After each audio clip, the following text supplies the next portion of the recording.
shiver. नमस्ते, good morning, सत श्री अकाल। आपके सामने आ गई है आपकी होस्ट बलजीत कौर और आज मैं आपको एक ऐसी शख्सियत से मिलाने जा रही हूँ जो किसी पहचान की मोहताज नहीं है। आप सभी उन्हें बहुत ही अच्छे से जानते हैं, पर थोड़ी सी हिंट देने की जरूरत है। वो बच्चों के साथ बच्चे बन जा सकते हैं, बड़ों के साथ बड़े बन जाते हैं। सोचिए सोचिए, एक बार और दिमाग पे जोर डालिए, वो कौन हो सकते हैं?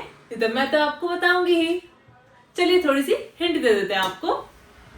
वो काफी धार्मिक संस्थाओं से जुड़े हुए हैं, मोटिवेशनल स्पीकर हैं, कॉमेडियन हैं और छोटी छोटी फिल्में भी बहुत बनाते हैं वो, और बहुत ही अच्छी फिल्में बनाते हैं। उनकी काफी सारी फिल्में आपने देखी होंगी और लेटेस्ट में भी उनकी और फिल्म्स आ रही हैं। तो सोचिए कौन हो सकते हैं वो। सोचिए सोचिए, आपको थोड़ा सा टाइम देते हैं। Your time start now. 3, 2, 1, time is over. नहीं बता पाए ना, कोई नहीं, हम बताते हैं आपको। तो मिलिए मिस्टर राम पंजाबी जी से, तालियों से उनका स्वागत कीजिए।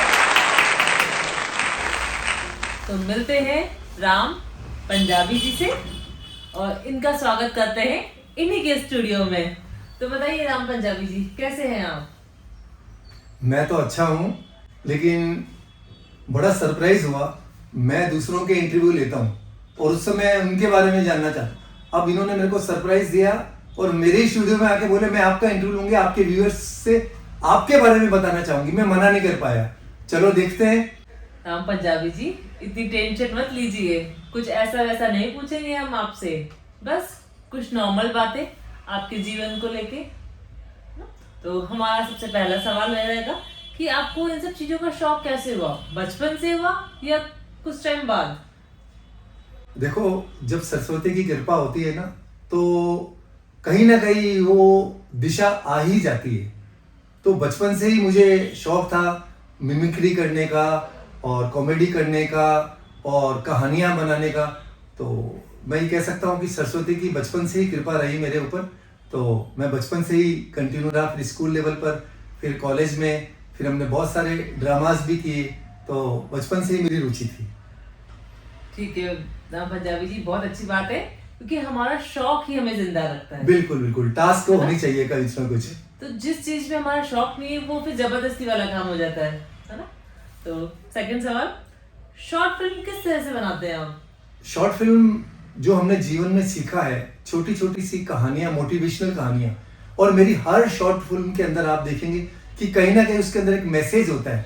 मैंने बोझ बनाई, उसके अंदर था कि जैसा आप अपने बुजुर्गों के साथ करोगे वो आपके साथ होने वाला है ना। और उसके बाद में उम्मीद बताई कि जो बच्चे हैं ना, उम्मीद देकर माँ बाप को देश में से दूर चले जाते हैं या विदेश में कमाने चले जाते हैं, वो लौट के नहीं आते हैं और माँ बाप इंतजार करते रहते हैं। तो उम्मीद एक वो फिल्म थी जो सटीक बैठती है आज के परिवेश के अंदर। बहुत सारी ऐसे लोग हैं, बच्चे जो अपने माँ बाप को वृद्धाश्रम में छोड़ के और यूएसए चले गए, यूके चले गए, दुबई चले गए, लेकिन लौट के नहीं आए। और माँ बाप उम्मीद बनाई। तो ऐसी छोटी छोटी फिल्में बनाता हूँ मैं, मोटिवेशनल। और देखेंगे कि हर फिल्म के पीछे एक मैसेज जरूर होता है। तो ये मेरा जो मैंने सीखा है, जो मैंने महसूस किया है, वो मैं सारे दर्शकों को लौटाने का प्रयास करता हूँ।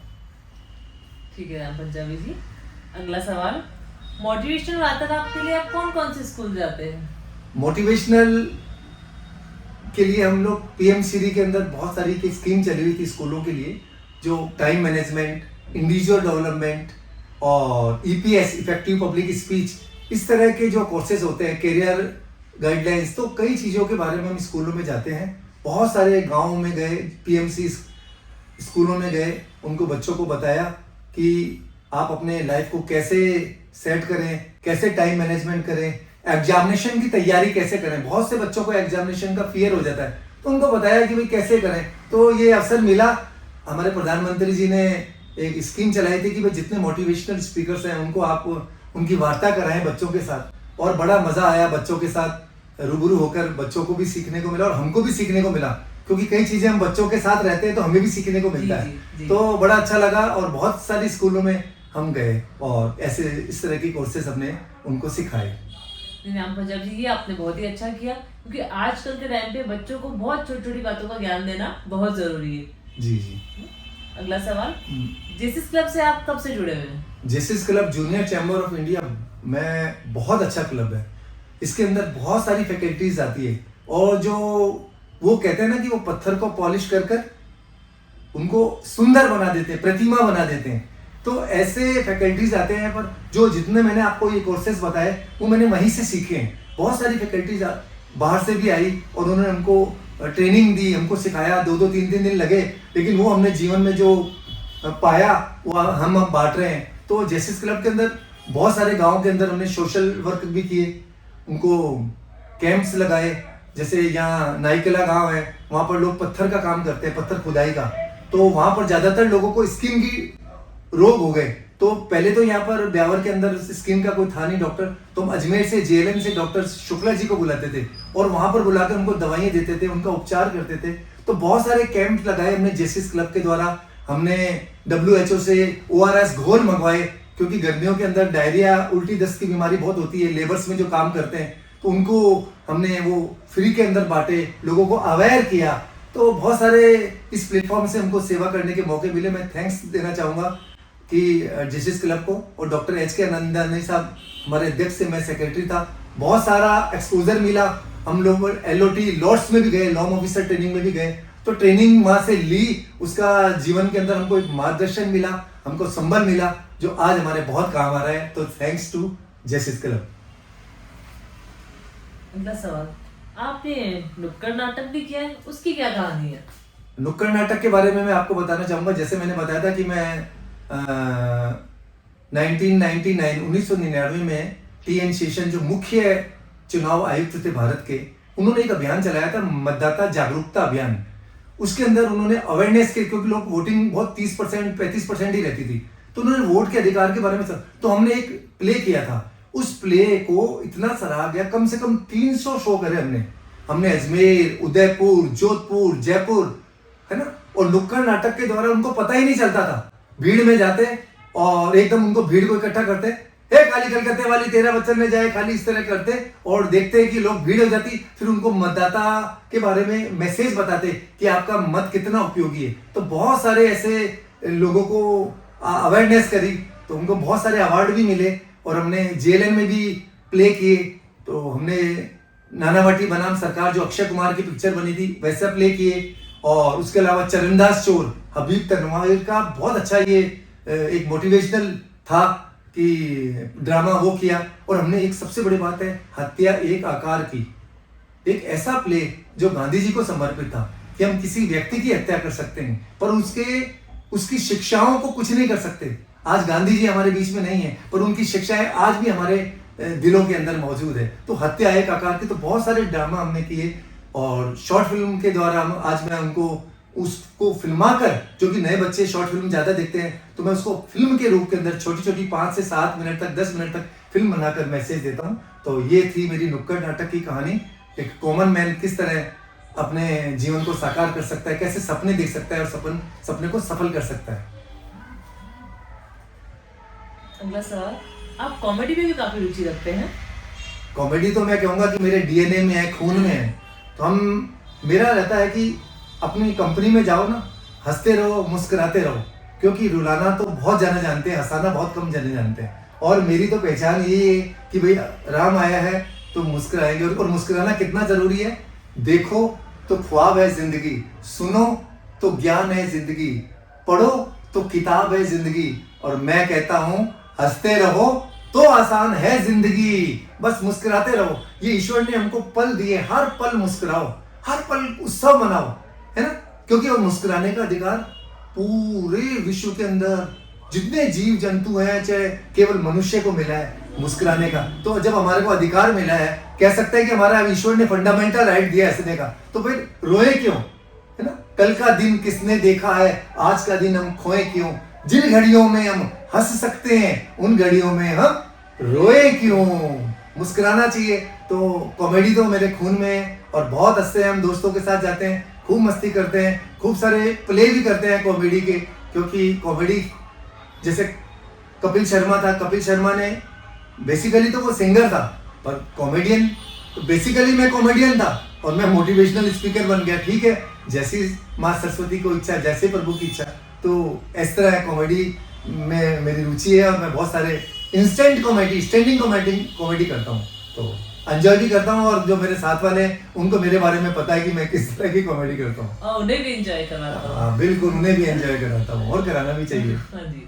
और एक आखिरी सवाल, हाँ आप अपने पंजाबी समाज से भी काफी जुड़े हुए हैं। हाँ, पंजाबी समाज में मैं बिल्कुल, हम लोग क्या वैसाखी को और लोहड़ी को, ये हमारे सामाजिक त्यौहार है, उस समय मैं लोगों को बताता हूँ, क्योंकि हमारी सभ्याचार और संस्कृति भी सलामत रहनी चाहिए, क्योंकि वो अगर नहीं रहेगी तो हमारा हम उससे दूर हो जाएंगे, आने वाली पीढ़ी को पता नहीं लगेगा। तो वहाँ पर छोटे छोटे से प्ले करके लोगों को बताते हैं कि अपनी संस्कृति से जुड़े रहें, उस लोहड़ी का क्या महत्व है, बैसाखी क्यों बनाते हैं, और कहीं ना कहीं उसके अंदर एक शिक्षा होती है, ताकि वो शिक्षा के द्वारा, एक मैसेज के द्वारा, और लाइव परफॉर्मेंस सबसे बड़ी बात है मैडम, हम लाइव परफॉर्मेंस देते हैं, वहाँ पर रिकॉर्डेड कुछ भी नहीं है, एक्सटेम्पो कोई ना कोई थीम ले लेते हैं और लाइव परफॉर्मेंस देते हैं, जो हमारे लोग बहुत पसंद करते हैं, खूब इसको श्रेय मिलता है और लोग बहुत एंजॉय करते हैं। तो इस तरह मैं सामाजिक संस्था, हमारी पंजाबी समाज, सिख समाज से भी जुड़ा हुआ हूँ, ताकि आने वाली पीढ़ी को भी शिक्षित भी करूँ, हमारे त्योहारों के बारे में बताऊँ और हंसते हंसते वो चीज़ें सिखाऊँ जो आजकल वो बच्चे हायर स्टडी के लिए बाहर चले जाते हैं तो उनको पता नहीं लगता सभ्याचार क्या है, संस्कृति क्या है, पंजाबियत क्या है। तो पंजाबियत के बारे में भी मैं प्रयास करता हूँ कि उन बच्चों को बताऊँ। राम पंजाबी जी, आप जो कॉमेडी में इतने मास्टर है, तो उसकी कुछ झलक या कुछ टिप्स हो जाए। देखिए, अब आपने कॉमेडी की बात छेड़ी है और मेरे तो कंटेंट्स में कॉमेडी होती है, तो मैंने बताया कि अब छोटी छोटी सी बातें अपन देखते हैं। तो मैडम, हमने देखा होगा कि आपको एक छोटी सी झलक बताता हूँ कि हमने देखा कि जो ये स्ट्रीट पर बेचने वाले जो होते हैं ना, स्ट्रीट पर जो जैसे लॉटरी का टिकट बेचते हैं या मंजन बेचते हैं, अच्छा हमने देखा है अक्सर सांप और नेवला, इनकी लड़ाई देखने के लिए हम रुके, आज तक सांप और नेवले की लड़ाई हमने नहीं देखी। वो सांप और नेवला की लड़ाई दिखाने के चक्कर के अंदर मंजर बेच जाते हैं, पर हमने देखी नहीं कभी। देखिए आपने कभी?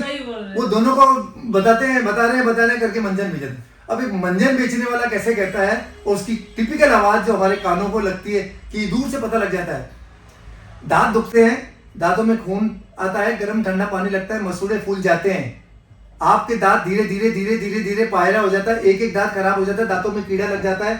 देखिए दांत का कीड़ा आपने नहीं देखा होगा, डराते और देखिए दांत का कीड़ा मैडम, ये कीड़ा है जो आपके दांतों में लग जाता है और धीरे धीरे धीरे धीरे एक एक करके सारे के सारे दांत खराब कर देता है। आप राम छाप दंत मंजन दीजिए, धीरे धीरे धीरे धीरे अपने मसूड़ों को मालिश कीजिए। जैसे जैसे आप मंजन करेंगे, धीरे धीरे धीरे धीरे धीरे ना रहेंगे दांत, ना रहेंगे मंजन, तो हाथों हाथ आपका काम तमाम। तो मैंने कहा वाह भाई ठीक है। थोड़ा दूर गए तो हम सुरमा बेचने वाला, अब बड़े टिपिकल आवाज आ रही कानों में, कैसी? आंखों में जाला है, फूला है, मोतियाबिंद की शिकायत है, आंखें दुखती है, आंखों से कम दिखाई देता है, दूर की तरह दिखाई नहीं देती। ऑपरेशन कराते कराते कराते परेशान हो गए भाई साहब, छोटे छोटे बच्चे हैं, पढ़ते, आंखों में जो पानी टपा टपा टपा आता है। ये राम साहब, भाई साहब राम साहब सुन लीजिए, कंपनी का प्रचार है, आप लोगों का फायदा, यही कायदा है। 10 रुपए का 10 रुपए का रुपए पैसा सुबह और शाम को डालिए, बिल्कुल देखो आपकी रोशनी बिल्कुल ठीक हो जाएगी।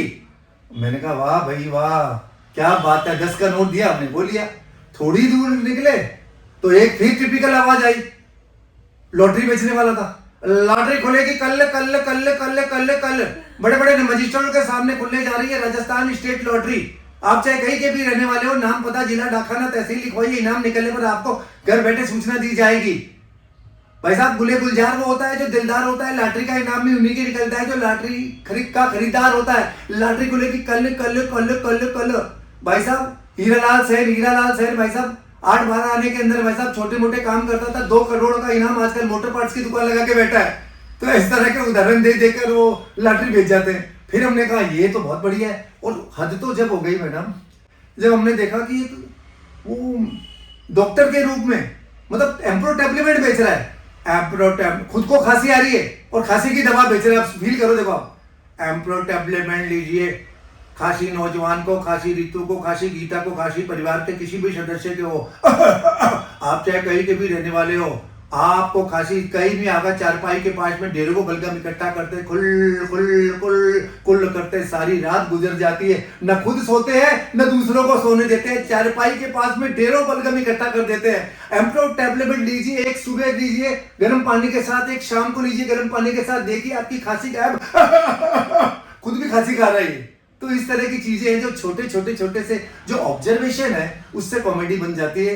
बस इसी तरह हम हंसते रहते हैं, मुस्कुराते रहते हैं, और इंस्टेंट में जो ऑब्जर्वेशन है ऑब्जर्वेशन वर्सन को कॉमेडी में कन्वर्ट करने की ये मालिक ने हमें ज्ञान दिया है, इल्म दिया है, तो एंजॉय भी करता हूँ और करवाता भी हूँ। राम पंजाबी जी, आपसे मिलकर सच में हमें बहुत ही अच्छा लगा। और लास्ट में आपने जो कॉमेडी की किए हैं ये तो बहुत ही अच्छे थे, तो आपको तहे दिल से धन्यवाद। तो दोस्तों, आशा है कि आपको ये मेरा साक्षात्कार पसंद आया होगा। और इंटरव्यू लेने वाली मैडम भी बलजीत कौर योगा क्लासेस चलाती हैं और बच्चों को मोटिवेशनल भी सिखाती हैं और योगा क्लासेस के द्वारा सेवा कर रही हैं और एक्टिव भी हैं समाज में भी। तो एक इंटरव्यू मैं मना नहीं कर पाया, लेकिन इन्होंने बहुत, मैं इनका धन्यवाद दूंगा कि इन्होंने इतने तीखे सवाल नहीं पूछे, अच्छे सवाल पूछे, और दर्शकों को भी पता लगा कि मेरे बारे में। और कहते हैं ना, फुर्सत मिली तो ढूंढ लूंगा खुदा को, इस वक्त तो मुझे मेरा ही पता नहीं। इंसान को अपना भी पता नहीं होता। और अंत के अंदर बस यही कि बात इस महफिल के अफसाने बयां होंगे, बाद इस इंटरव्यू के अफसाने बयां होंगे, बहारें हमको ढूंढेगी, ना जाने हम कहाँ होंगे, ना जाने हम कहाँ होंगे। दोस्तों, फिर मिलेंगे, तब तक के लिए नमस्कार। Si lo cierro y si mañana nos toca no estar, miro al cielo